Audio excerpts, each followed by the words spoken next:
Қазақстан Республикасына қызмет етіп.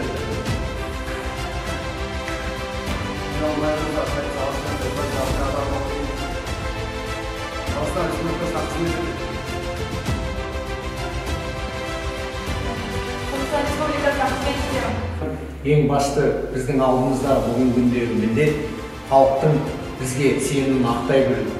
Бүгінгі күнде ішкі істер органдары үшін мемлекет басшысы тарапынан, үкімет тарапынан көптеген жағдайлар жасалып жатыр. Алдағы міндет сіздердің адалдықпен жинаған тәжірибелеріңіз, алған білімдеріңізді қылмысқа қарсы күресте алдын алу шараларында іске асыру. Барлықтарыңызды бүгінгі шендеріңізбен құттықтаймын.